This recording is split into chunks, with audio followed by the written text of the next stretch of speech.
नमस्कार, मैं रेशमा सिद्दीकी एक बार फिर से अपने यूट्यूब चैनल हिंदी एकेडमी पर आपका हार्दिक स्वागत करती हूँ। आप लोग हमारे चैनल को लाइक करिए, शेयर करिए एंड सब्सक्राइब करिए।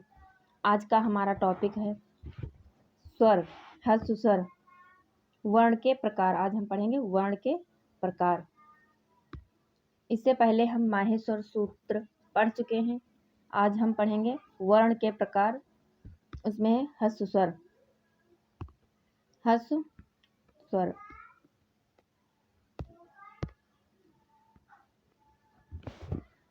जिस स्वर के उच्चारण में एक मात्रा का समय लगता है, जिस स्वर के उच्चारण में एक मात्रा का समय लगता है उसे ह्रस्व स्वर कहते हैं। उसे क्या कहते हैं? ह्रस्व स्वर कहते हैं। इनकी संख्या 5 है। इनकी संख्या 5 है। इन्हें मूल स्वर भी कहा जाता है। इन्हें मूल स्वर भी कहा जाता है। जैसे छोटा आ, छोटी ई, छोटा उ, री और ल, ये ह्रस्व स्वर हैं। इन्हें मूल स्वर भी कहा जाता है। दीर्घ स्वर, दीर्घ स्वर जिस स्वर के उच्चारण में दो मात्राओं का समय लगता है, जिस स्वर के उच्चारण में दो मात्राओं का समय लगता है उसे दीर्घ स्वर कहते हैं। इनकी संख्या 8 होती है। जैसे बड़ा आ, बड़ी ई, बड़ा उ, री, ए, ऐ, ओ और औ, ये दीर्घ स्वर हैं। ये क्या है? दीर्घ स्वर। नंबर 3 है प्लुत स्वर। नंबर 3 है प्लुत स्वर। जिस स्वर के उच्चारण में 3 मात्राओं का समय लगता है, जिस स्वर के उच्चारण में 3 मात्राओं का समय लगता है उसे प्लुत स्वर कहते हैं। उसे क्या कहते हैं? प्लुत स्वर। उसे प्लुत स्वर कहते हैं। जैसे ओम, भो, कृष्ण, इसका प्रयोग पुकारने या चिल्लाने में होता है। जैसे ओम, ये प्लुत स्वर हैं। इसका प्रयोग पुकारने या चिल्लाने में किया जाता है।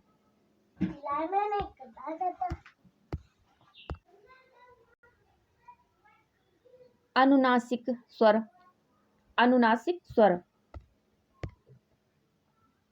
अनुनासिक स्वर। मुख नासिका, मुख नासिका वचनों अनुनासिका, मुख नासिका वचनों अनुनासिका, अर्थात जो वर्ण मुख सहित, अर्थात जो वर्ण मुख सहित नासिका से बोला जाता है, मुख सहित नासिका से बोला जाता है उसे अनुनासिक कहते हैं। उसे क्या कहते हैं? अनुनासिक कहते हैं। इस प्रकार नासिका मनुगता, इस प्रकार नासिका मनुगता अनुनासिका, अर्थात नासिका से होकर निकलने वाले, अर्थात नासिका से होकर निकलने वाले वर्ण का भी नाम अनुनासिक है।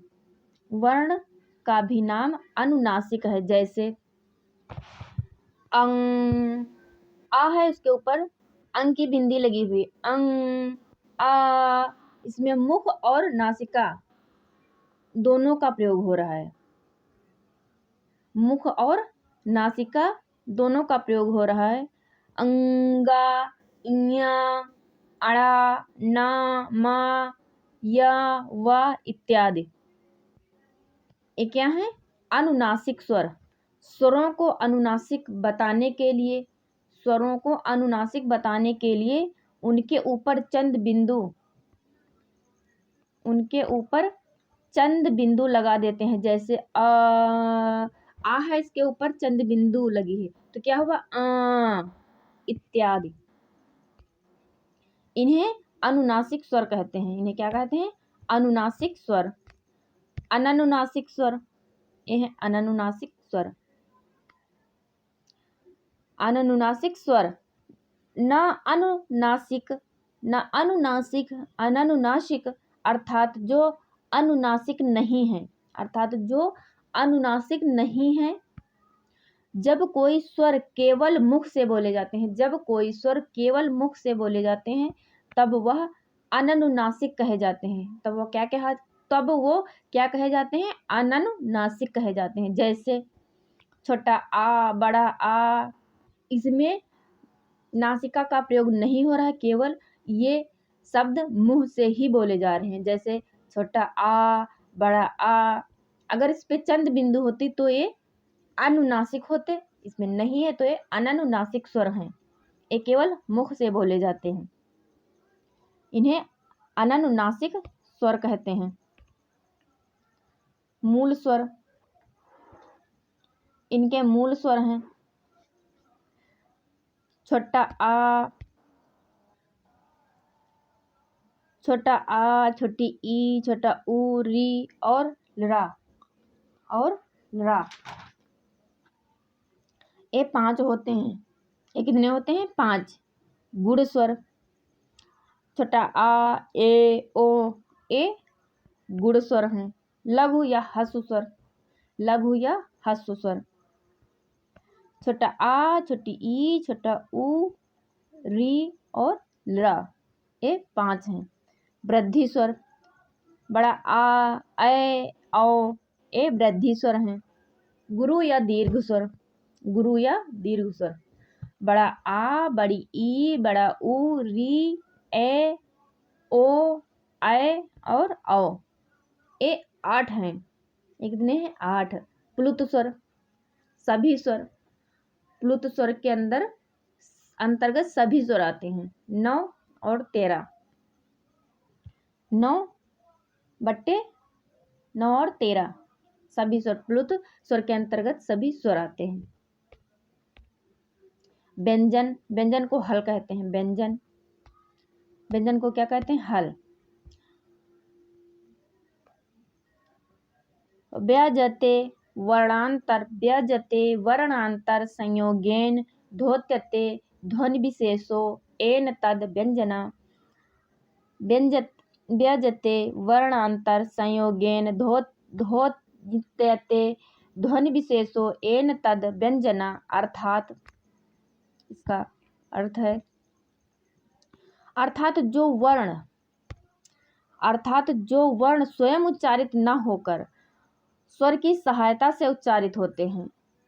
अर्थात जो वर्ण स्वयं उच्चारित न होकर स्वर की सहायता से उच्चारित होते हैं उन्हें व्यंजन वर्ण कहते हैं। जैसे का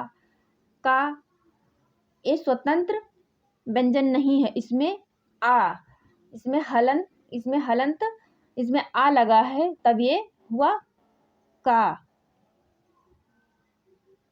ये स्वर की सहायता से उच्चारित होते हैं। जो वर्ण स्वयं उच्चारित न होकर स्वर की सहायता से उच्चारित होते हैं उन्हें व्यंजन वर्ण कहते हैं। स्वर रहित व्यंजन को लिखने के लिए वर्ण के नीचे हल चिन्ह लगाते हैं। वर्ण के नीचे क्या लगाते हैं? हल चिन्ह। स्वर रहित यानी स्वर से हटकर व्यंजन लिखने के लिए उसके नीचे हल चिन्ह लगाते हैं। जैसे का, जैसे क, यहाँ का लिखा है, इसके नीचे हलंत है यानी स्वर रहित हो गया तो ये क्या हुआ? क। इसी तरह खा, इसके नीचे हलंत लगा है तो ये स्वर रहित हो गया यानी स्वर से हट गया तो खा। इसी तरह ग, घ, अंगा इत्यादि। व्यंजन वर्ण 4 प्रकार के होते हैं। व्यंजन वर्ण कितने प्रकार के होते हैं? तो व्यंजन वर्ण 4 प्रकार के होते हैं। नंबर 1 है स्पर्श व्यंजन, नंबर 2 अंतस्थ व्यंजन, नंबर 3 ऊष्म व्यंजन, नंबर 4 अयोगवाह।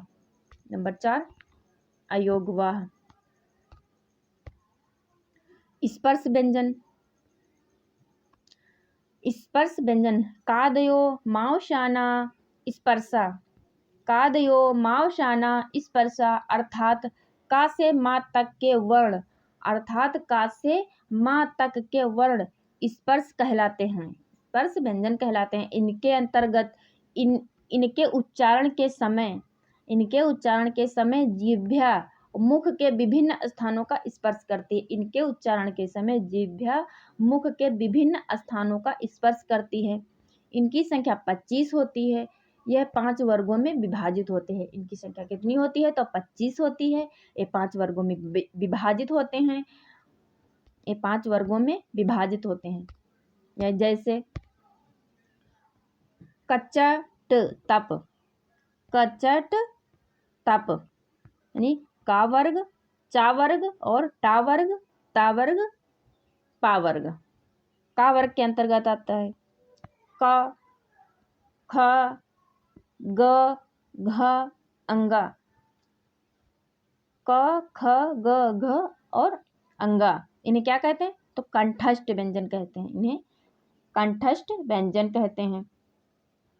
च वर्ग के अंतर्गत च, छ, ज, झ, इया, ये व्यंजन स्वर रहित हैं।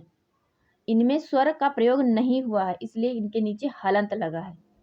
अगर ये स्वर सहित होते तो ये हलंत का चिन्ह जो चा के नीचे हलंत का चिन्ह लगा, ये चिन्ह लगा नहीं लगा होता अगर जो ये स्वर सहित होते। इसलिए ये स्वर रहित हैं, तो इनके नीचे हलंत का चिन्ह लगा है।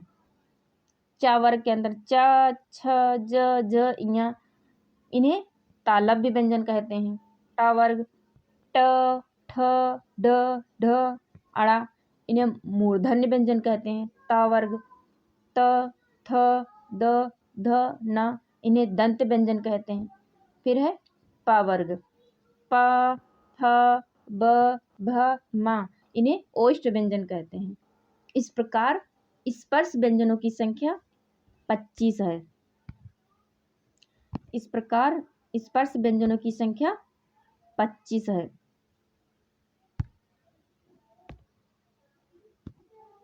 अंतस्थ नंबर 2, अंतस्थ व्यंजन। अंत, अंत तिष्ठन्ति ए, अंत तिष्ठन्ति ए, ते अंतस्था, ते अंतस्था, अंत, अंत तिष्ठन्ति ए, ते अंत, अंतस्था, अर्थात जो स्वर और व्यंजन के बीच में, अर्थात जो स्वर और व्यंजन के बीच में हो, स्वर और व्यंजन के बीच में हो, उन्हें अंतस्थ व्यंजन कहते हैं। य, र, ल तथा व को अंतस्थ वर्ण कहते हैं, क्योंकि ये वर्ण उच्चारण के समय, क्योंकि ये वर्ण उच्चारण के समय मुख की वायु के स्थान, मुख की वायु के स्थान मुख में ही ठहरे हुए से लगते हैं, मुख में ही ठहरे हुए से लगते हैं। अंतः बराबर मुख के अंदर, अंतः यानी मुख के अंदर, स्था माने ठहरे हुए से लगते हैं, उन्हें अंतस्थ व्यंजन कहते हैं। जैसे य, र, ल और व, ये अंतस्थ व्यंजन है। ये कौन से व्यंजन है? तो अंतस्थ व्यंजन है। स्पर्श और ऊष्म वर्णों के मध्य, स्पर्श और ऊष्म वर्णों के मध्य अंता में स्थित, अंता यानी बीच में स्थित, अस्त माने ठहरे हुए होने के कारण इन वर्णों को अंतस्थ व्यंजन कहते हैं, अंतस्थ व्यंजन कहते हैं। अंतस्थ वर्णों की कुल संख्या 4 है। अंतस्थ वर्णों की कुल संख्या कितनी है? तो अंतस्थ वर्णों की कुल संख्या 4 है, और अंतस्थ वर्ण है य, र, ल और व आदि। ये वर्ण हर एक एग्जाम में पूछे जाते हैं, चाहे वो हिंदी का टीचिंग एग्जाम हो या फिर संस्कृत का टीचिंग एग्जाम हो, ये वर्ण सभी एग्जाम में पूछे जाते हैं। अंतस्थ वर्णों की संख्या कुल संख्या 4 है। अंतस्थ वर्ण है तो य, र, ल और व। ऊष्म वर्ण नंबर 3 है। ऊष्म वर्ण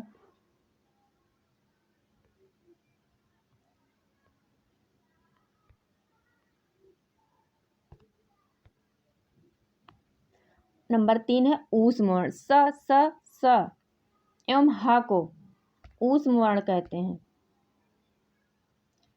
श, श, श एवं ह को ऊष्म वर्ण कहते हैं, क्योंकि ये मुख की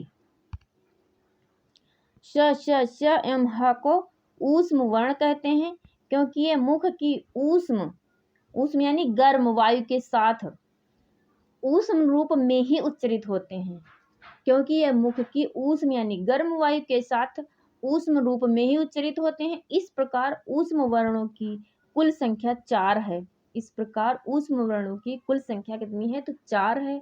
और ऊष्म वर्ण है श, श, श और ह, ये ऊष्म वर्ण है। अब है अयोगवाह। अब क्या है? अयोगवाह। अयोगवाह अनुस्वार, विसर्ग, जिह्वा मूली क ख और उपध्यमानी प फ, ये 4 वर्ग अयोगवाह कहे जाते हैं। ये 4 वर्ग अयोगवाह कहे जाते हैं। कौन कौन से? क ख प फ, ये 4 वर्ग अयोगवाह कहे जाते हैं क्योंकि प्रत्याहार सूत्रों में इन वर्णों का योग नहीं है। क्योंकि प्रत्याहार सूत्रों में इन वर्णों का योग नहीं है,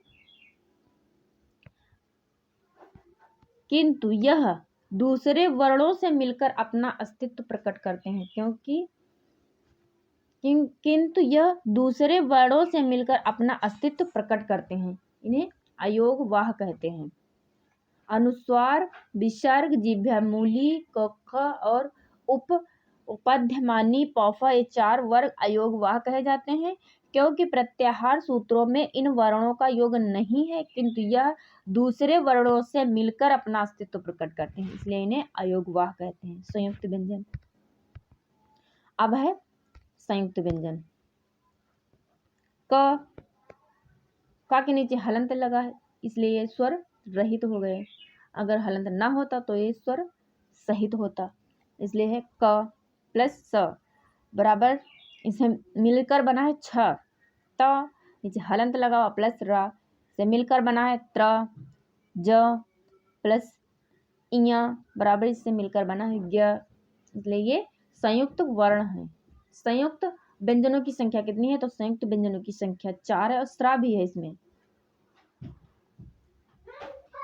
स्र, स प्लस र से मिलकर बनता है स्र। आज की हमारी सीरीज यहीं तक। नेक्स्ट डे हम नेक्स्ट टॉपिक लेकर आएंगे। तब तक आप लोग हमारे चैनल को लाइक करिए, शेयर करिए और सब्सक्राइब भी करिए और इस सीरीज को देखते रहिए। नमस्कार।